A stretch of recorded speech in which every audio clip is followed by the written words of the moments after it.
순서도 작성법에 대해서 알아보도록 합니다. 순서도를 작성할 때 기본적으로 알고 있어야 되는 사실들이 있는데 어떤 것들이 있는지 한번 살펴보겠습니다. 자, 순서도는 시작기호에서 출발해서 완료기호로 마친다 라고 되어 있죠. 여러분들 이제 기호에 보시면 이렇게 직사각형 양쪽에 이렇게 동그랗게 되어 있는 게 이 터미널 단말기호라고 그랬는데 바로 이렇게 화살표 흐름선이 붙어 있는 게 시작기호고요. 완료기호는 흐름선이 들어오는 거죠. 자, 이렇게 해서 마친다 이렇게 되어 있습니다. 시작기호 안에는 알고리즘의 이름을 기록한다. 기록하기도 하고 그냥 스타트 시작 이렇게 쓰기도 합니다. 그 다음에 기호와 기호 사이에는 흐름선을 이용하는데요. 흐름선은 사람이 보통 종이에다가 글을 쓰는 거와 같은 느낌을 주도록 따라갑니다. 위에서부터 밑으로 글을 쓰고 왼쪽에서 오른쪽으로 글을 쓰죠. 흐름선도 그렇게 합니다. 가급적 위에서부터 아래로 가고요. 왼쪽에서부터 오른쪽으로 향하도록 합니다. 그렇지만 예외가 있습니다. 어떤 거냐면 반복 구조. 자, 어떤 거를 이렇게 하다가 계속 이렇게 반복을 해야 되죠. 그러면 어쩔 수 없이 이렇게 올라가죠. 네, 그런 경우는 예외로 한다. 흐름선은 가급적 교차되지 않도록 한다. 그랬고요. 두 흐름선이 합류되어야 되는 경우는 결합기호를 사용한다고 그랬습니다. 결합기호 기억나시죠? 조그만 동그라미에 이쪽의 흐름선, 이쪽의 흐름선이 합해서 밑으로 이렇게 내려가는 형태를 취하고 있습니다. 그리고 값을 보관하기 위해서는 이제 적절한 변수를 사용하는데 같은 종류의 값들이 여러 개 있으면 이제 배열 변수라는 걸 사용을 하죠. 같은 종류의 여러 값들이 한꺼번에 보관되기 위해서는 배열 변수를 사용한다고 그랬고요. 자, 예를 들면 이렇습니다. 학생 100명의 영어 성적을 보관하는 변수. 그래서 잉글리시의 eng 변수 이름, 그런데 괄호 열고 100이라고 되어 있죠. 이게 100개 있다는 뜻이죠. C하고 자바에서는 이렇게 꺾은 괄호를 썼는데 순서도에서는 그냥 일반적인 괄호를 사용해서 배열 변수를 나타냅니다. 차이점도 말씀드리면 이렇죠. 여러분 C하고 자바는 만약에 배열 변수를 이렇게 썼으면 어떻게 되어 있나요? 첫 번째 원소 인덱스가 0이죠. 마지막 게 99죠. 근데 이제 순서도에서는 그렇지 않습니다. 1부터 시작해서 100까지. 최초의 인덱스는 1이죠. 이렇게 이제 사용하는 법이 좀 다르고요. 사용할 변수나 배열 변수는 준비기호 안에 선언하고 필요하면 초기값도 준다 그랬는데 사용할 수 있는 모든 변수는 준비기호 안에 선언하는 게 좋아요. 그런데 귀찮죠. 귀찮으니까 사람들이 이제 배열 변수만 보통은 선언해 줍니다. 배열 변수만. 일반적인 단순 변수는 선언하지 않고 그냥 쓰는 경향이 상당히 많고요. 배열 변수는 도대체 이거 몇 개짜리야? 라는 걸 알아야 되기 때문에 준비기호 안에 이렇게 넣어주죠. 자, 이렇게 해서 순서도를 작성하는데 만약에 복잡하거나 커지면 연결기호 아까 결합기호하고 좀 다르다고 그랬죠. 연결기호는 동그라미가 크고 그 안에 어디로 가라 하는 이제 어떤 문자가 들어가 있고 그 다음에 이제 어디에서 왔다 해서 출발하는 이렇게 요거는 이제 다른 데로 가는 거고 이건 받아들이는 쪽에 연결하는 거죠. 자, 순서도를 구성하는 기본 구조가 있습니다. 구조. 순서도를 보면 이제 뼈대가 있는데 가장 기본적인 뼈대는 직선 구조입니다. 흐름선이 계속 위에서부터 아래로 이렇게 내려가는 거죠. 직선 구조입니다. 그 다음에 분기 구조가 있는데 직선 구조 외에 분기 구조가 있는데 내려가다가 이렇게 갈라지는 거죠. 분기 구조입니다. 반복 구조는 내려갔던 부분이 다시 이렇게 위로 올라오는 겁니다. 요 세 가지 구조를 가지고 있습니다. 그래서 이 반복 구조는 반복을 할지 말지 여기서 뭔가 이렇게 조건 검사를 하겠죠. 조건 검사를 할 때 앞에서도 할 수 있고 뒤에서도 할 수 있습니다. 그래서 어떤 경우는 이제 선 처리 후 검사, 반복할 작업을 먼저 처리한 다음에 선 처리한 다음에 다시 반복할지 말지를 나중에 검사하는 게 이제 후 처리입니다. 그래서 선 처리 후 검사 방식으로 반복 구조가 되어 있거나 아니면 선 검사 후 처리. 여러분들 C나 자바에 이렇게 보면 그런 게 있을 거예요. 이렇게 while do가 있죠. while 하면서 하는 게 있고요. do while이라는 게 있습니다. do while. while하고 do 하면 어떤 조건이 맞을 때만 do 하라는 거고요. 따라서 이거는 선 검사 후 처리고요. do while은 선 처리하고 후 검사하는 거죠. 이게 이제 코드 프로그램 랭귀지에도 이 알고리즘 구조가 그대로 녹아져 있습니다. 자, 알고리즘의 기본 구조 가운데 첫 번째 직선 구조입니다. 처리 기호들이 이렇게 흐름선에 의해서 직선으로 붙어 있죠. 예를 들면 이렇습니다. 자, 요게 시작 기호고 요게 종료 기호죠. 단말 기호들인데 스타트, 엔드 이렇게 되어 있고요. 자, 요 평행사변형 이렇게 평행사변형으로 되어 있는 거는 입출력 기호라고 그랬죠. 그래서 A하고 B하고 읽어라. 자, A하고 B하고 변수를 앞에 준비 기호에 선언을 해도 돼요. 이렇게 해서 A, B 여기다 집어넣죠. 집어넣게 되면 여기다가 이렇게 해도 되지만 이제 너무나 단순한 경우는 생략을 합니다. 썸도 마찬가지죠. 썸도 선언하지 않고 그냥 썼네요. A하고 B를 더해서 썸에다가 집어넣고, 자, 요거는 무슨 기호인가요? 파형처럼 되어 있는 거. 프린터 종이 찢어진 모습이죠. 출력 기호입니다. 그래서 A하고 B를 더한 것을 출력하라 이렇게 되어 있고, 자, 이쪽에 붙어 있는 게 이제 설명문들이죠. 설명문. 원래는 이게 이제 실선이 아니라 이렇게 점선으로 되어 있습니다. 점선. 그래서 옆에 있는 심볼을 밑에서 이렇게 설명을 해주고 있죠. 자, 이게 직선 구조고요. 자, 두 번째 분기 구조입니다. 어떤 이제 그 조건을 비교하는 이제 기호죠. 그래서 true일 때는 이렇게 하고 false일 때는 이렇게 하죠. 그래서 하는 일이 각각 다르고 여기에 결합 기호가 있어서 결국은 한 곳으로 합해지죠. 그래서 이 조건에 따라서 해야 되는 작업이 이렇게 하든지 이렇게 하든지 이게 분기 조건이죠. 자, 이거에 이제 특별한 케이스인데 어떤 조건에 맞아서 true면 이런 작업을 하지만 false면 프로그램을 끝내버립니다. 끝내버리죠. 그러면 여기 따라가면 어디 있을까? 얘도 결국은 end가 있겠죠. 어딘가 있습니다. 있든지 아니면 이렇게 해서 다시 올라와서 결국은 이렇게 해서 끝나든지. end는 항상 순서대에서 존재를 해야 되죠. 이게 이제 조건에 따라서 해야 되는 일들이 흐름선이 달라지는 것을 보여주는 분기 구조이고요. 자, 이번에는 이제 세 번째 기본 구조인 이제 반복 구조인데요. 반복 구조는 선처리 후검사, 후처리 선검사 두 개가 있다고 그랬죠. 자, 이 경우는 이제 선처리 후검사입니다. 자, 보시면 흐름선의 구조를 가만히 보시면 이렇게 돌고 있죠. 뱅뱅뱅뱅뱅 돌고 있습니다. 돌고 있죠. 그래서 여기 보면 이제 반복 작업하는 부분이 이겁니다. 반복 작업 부분. 반복 작업하는 부분을 뱅뱅뱅 돌면서 반복을 하는데 반복을 할지 말지 조건 검사를 밑에 하고 있죠. 이 조건 검사. 이 조건 검사 하기 전에 반복하는 변수를 앞에서 이제 갱신을 하게 되고요. 그 갱신된 값에 의해서 조건 검사를 해서 여전히 이 조건이 참이면 이렇게 위로 올라가죠. 반복하죠. 거짓이면 끝냅니다. 따라서 이 반복 변수는 이제 갱신하면서 조건을 바꿔주니까 반복할지 말지를 결정하게 되는데 반복 변수도 처음에 초기 값이 있겠죠. 이 초기 값은 앞쪽에 있어야 됩니다. 이 반복하는 거에 위쪽에 있어야 되죠. 밑에 쪽에 있으면 반복할 때마다 변수가 초기 값이 세팅이 돼서 이 반복을 빠져나오지 못합니다. 무한 루프에 빠지는 거죠. 따라서 이 선처리 후검사는 조심할 게 반복 변수는 반복하는 거에 앞쪽에 초기 값을 넣고 그 다음에 반복하는 작업을 하죠. 자, 먼저 하죠. 선처리 후 검사. 반복 변수를 갱신해서 조건 검사해서 반복을 할지 말지를 결정하는 거죠. 예를 들어보면 이렇습니다. 자, 옆에 구조가 똑같죠. 어디부터 해석을 할까요? 가운데부터 하겠습니다. 요게 이제 소위 반복 작업하는 부분이죠. sum이라는 변수는 현재의 sum이라는 변수 값에다가 n의 변수의 값을 더해서 새로 저장을 하는 겁니다. 일종의 이제 누적이죠. n 값을 계속 sum에다가 추가하는데 그 n 값이 증가합니다. n은 n 플러스 1. 이게 반복 변수 갱신입니다.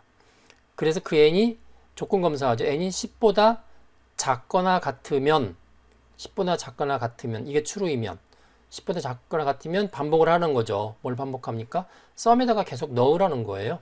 만약에 10보다 작거나 같지 않으면 false이면 어느 순간일까요?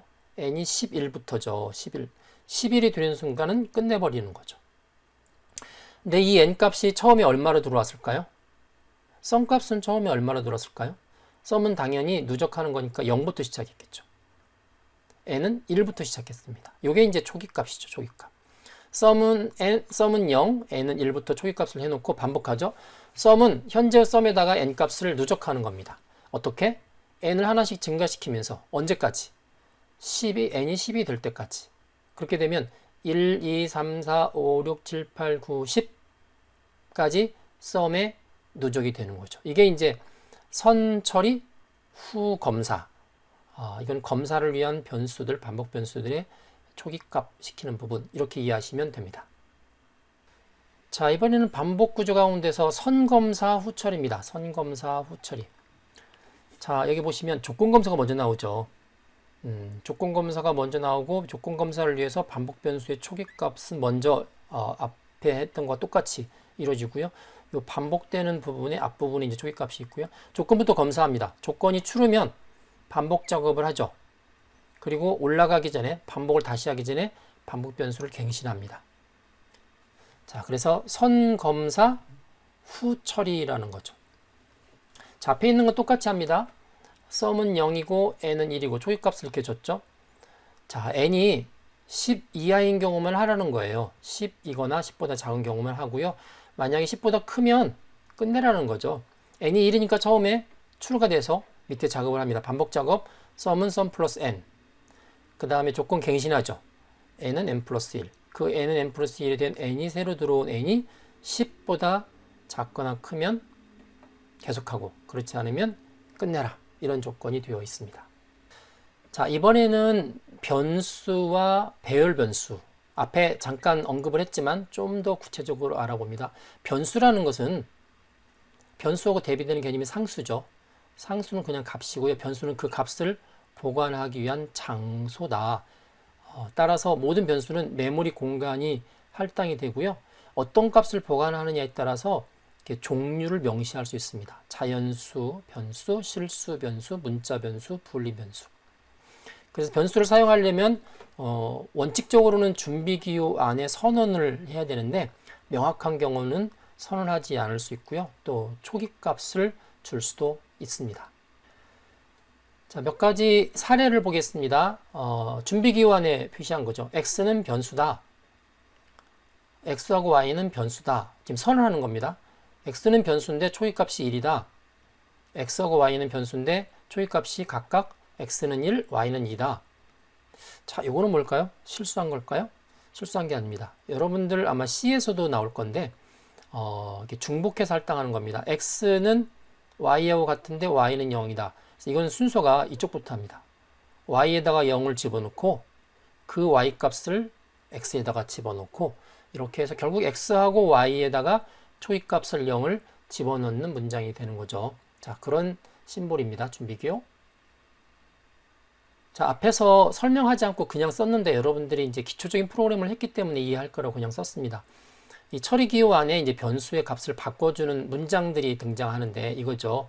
a에다가 100을 집어넣고 a의 값과 50을 더해서 b에다가 집어넣고 b의 값과 10을 더해서 b에다 집어넣고 뭐 이렇게 되어 있죠.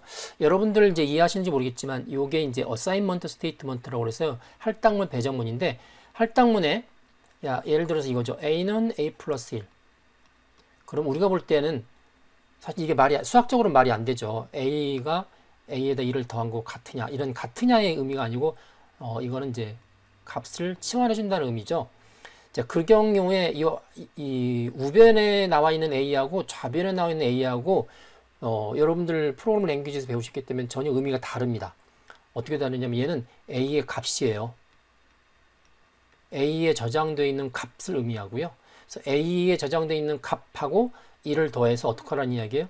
a라는 변수의 장소, 변수라는 게 장소라고 그러죠. 장소에 넣으라는 이야기죠. 따라서 같은 a지만 이 배정문에 오른쪽에 나오면 값, 왼쪽에 나오면 장소다 하는 부분들을 이해하시면 도움이 될 것 같습니다.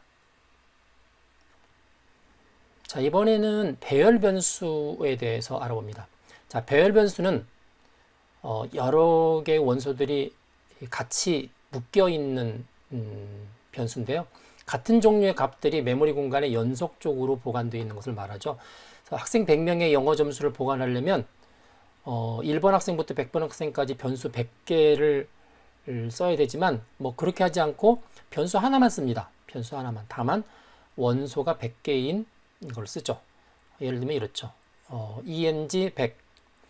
얘는 이제 100개의 원소를 가진 변수. 그래서 ENG는 배열 변수의 이름이고요. 100은 이 배열 변수의 원소 개수입니다. 이건 이제 1차원 배열 변수라고 하고. 자, 만약에 이제 영어 점수도 있고 수학 점수도 있어요. 그러면 이제 배열 변수를 따로따로 쓸 수도 있고 하나만 쓸 수도 있습니다. 자, 배열 변수를 이제 하나만 썼습니다. 스코어라고 그래서 2,100 이렇게 돼 있죠.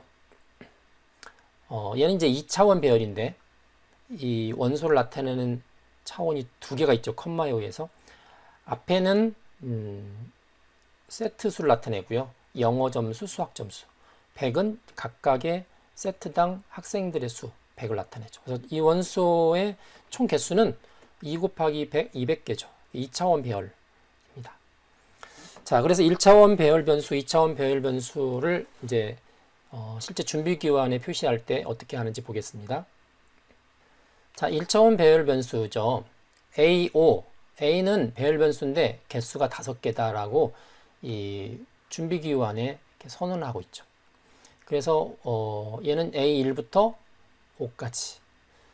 일반적으로 이제 K번째 원소를 나타낼 때는 AK 이렇게 하고요. 얘들은 이제 인접해 있기 때문에 메모리가 이렇게 이웃해서 저장이 됩니다. A1부터 A5까지. 주소가 하나씩 증가하면서 저장이 되죠. 자, 이번엔 2차원 배열입니다. B하고 괄호한 다음에 2,3 그랬습니다. 2차원 배열이고요. 보통 이제 앞에 있는 것을 행이라고 표현하고 뒤에 있는 것을 열이라고 표현하죠. 로우, 컬럼 이렇게 표현하는데 그래서 이제 그림을 그려보면 밑에 있습니다. 2행, 3열이죠. 그래서 B11, B12, B13.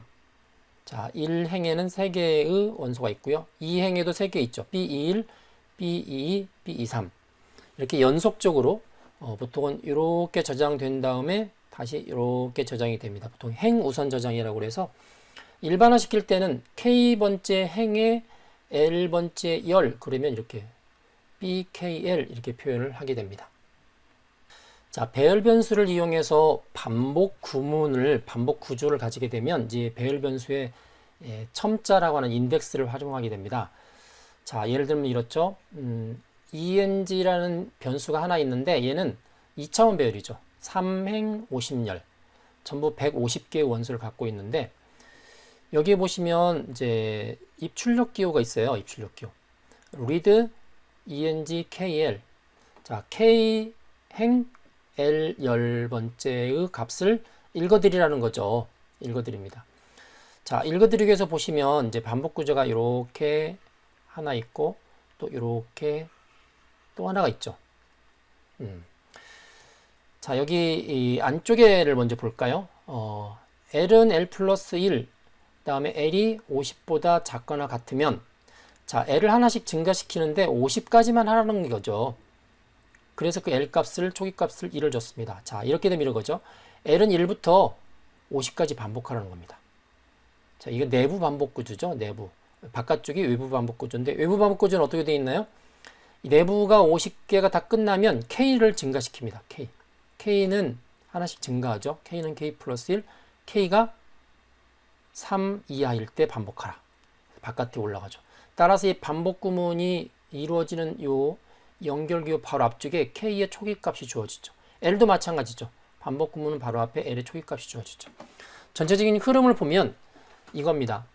ENG라는 배열 변수가 3행 50열로 되어 있는 150개 원소를 갖는 변수인데 각각의 값을 읽어드리라고 그랬어요. 그랬더니 이렇게 읽어드립니다. 자, K는 요게 K 그죠?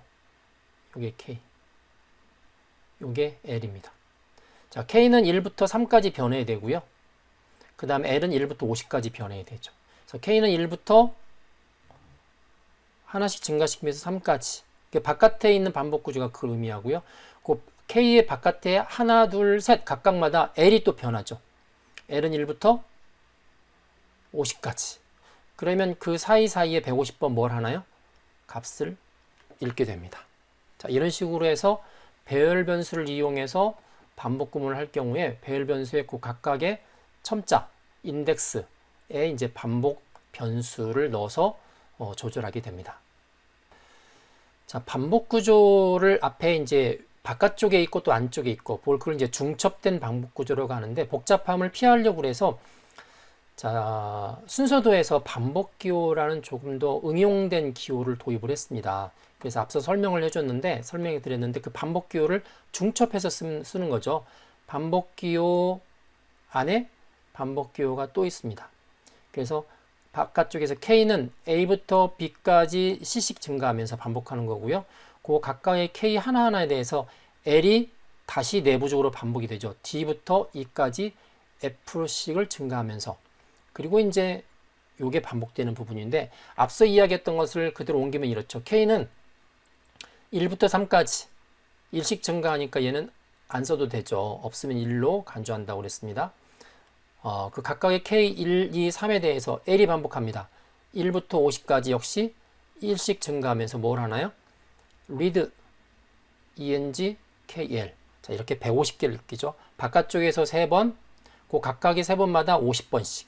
따라서 150번, 150개의 eng 원소를 읽게 됩니다. 자, 이러한 반복 구조, 특히 이 중첩된 반복 구조의 일반적인 형태를 그려보면 이렇습니다. 외부 반복 변수 초기화, 그 다음에 이 밑에 보시면 외부 반복 변수 갱신, 그리고 이거에 의한 조건 검사. 그래서 이게 true면 이 라인을 따라 올라가는 거죠. 이게 이제 반복이 됩니다. 이게 이제 바깥쪽의 반복이고요. 안쪽은 내부 반복 변수 초기화, 그 다음에 내부 반복 변수 갱신, 그리고 조건 검사에 의해서 맞으면 이렇게 올라갑니다. 이 연결 기호의 앞쪽에 초기화하는 부분 있죠? 그리고 실제로 반복되는 부분은 이거죠. 이게 이제 일반적인 형태로 중첩 반복 구조를 나타낼 때 이렇게 하고요. 이게 이제 복잡하면 반복 기호를 앞서 설명했듯이 사용하면 간단하게 표현할 수가 있습니다. 순서도 안에 이제 이 변수들이 등장하는데 용도에 따라서 변수들을 몇 가지로 구분해 볼 수 있어요. 예를 들어서 저희가 이제 몇 개 소개를 했지만 입력 변수, 입력 기호 안에서 데이터를 받아들이는 변수죠. 예를 들면 이렇습니다. read a, b. 그럼 a하고 b는 입력 변수죠. 지금 현재는. 근데 이게 이제 출력으로 사용될 수 있습니다. 그럴 경우 보통 출력 변수라고 합니다. 이렇게 출력 기호 안에서 sum 그러면 sum이라는 변수의 값을 출력하는 거죠. 그리고 앞에서 이야기했던 이제 반복 구조에서 나왔던 반복 변수.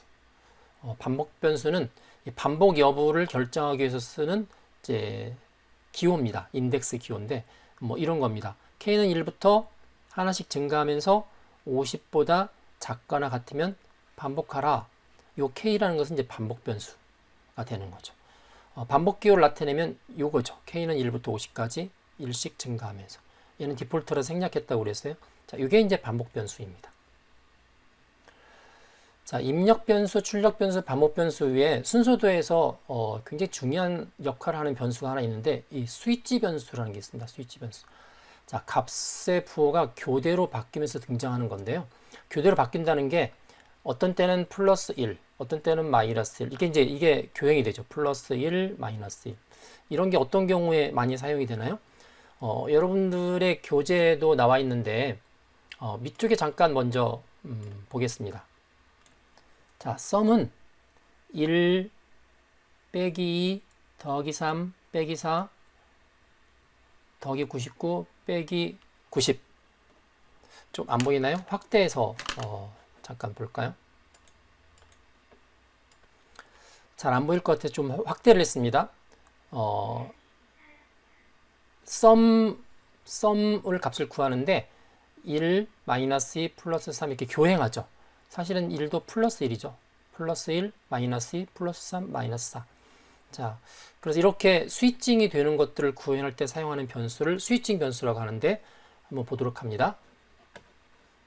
자, 앞서 설명을 했던 썸을 구하는 순서인데 좀 복잡해 보이죠? 한번 흐름을 볼까요? 자, 여기에서부터 시작해서 맨 밑에 이렇게 끝나죠. 끝나기 전에 뭘 하나요? 썸 값을 출력하게 되어 있죠. 썸 값을. 자, 이 썸 값은 처음에는 0이죠. 0부터 시작하고요. 거기다가 이제 n 값을 집어넣습니다. n은 1부터 100까지. n은 1부터 n이 하나씩 증가하죠. 증가합니다. 증가하고 만약에 n이 100보다 작으면 100보다 크면 100보다 작으면이죠. 작으면 밑에 걸 하고 100이면 끝내는 거죠. 출력을 하고. 자, 이런 구조로 되어 있습니다. 보니까 반복을 하는데 이제 저희가 이제 중요하게 봐야 되는 부분 이 부분이죠. 이 부분입니다. 이전에 그냥 썸은 썸 플러스 n 이렇게 했어요. 1부터 100까지 더 올리면 썸은 썸 플러스 n 그랬는데 그 앞에 n 앞에 스위치 변수가 이렇게 곱하기가 되어 있습니다. 스위치 변수. 그 스위치 변수가 처음에는 1이지만 반복할 때마다 한 바퀴 돌 때마다 요 밑에 스위치 변수가 부호가 바뀝니다. 그러니까 스위칭 되는 거죠. SW는 마이너스 SW. 그러니까 이게 SW가 플러스 1이면 그 다음은 마이너스 1. 마이너스 1이면 마이너스 1이니까 플러스 1. 그렇게 스위칭이 되죠. 그래서 보면 썸에다가 1부터 100까지 합을 더하는데 더하기 전에 n 앞에다가 스위칭 변수를 곱하는 바람에 어떤 때는 플러스 n, 어떤 때는 마이너스 n 그렇게 되기 때문에 앞서 이야기했던 1부터 100까지 플러스 마이너스가 교행되면서 교대되면서 더해지는 값들이 썸에 누적이 됩니다. 이렇게 플러스 마이너스를 왔다 갔다 하게끔 하는 이런 변수를 스위치 변수라고 합니다.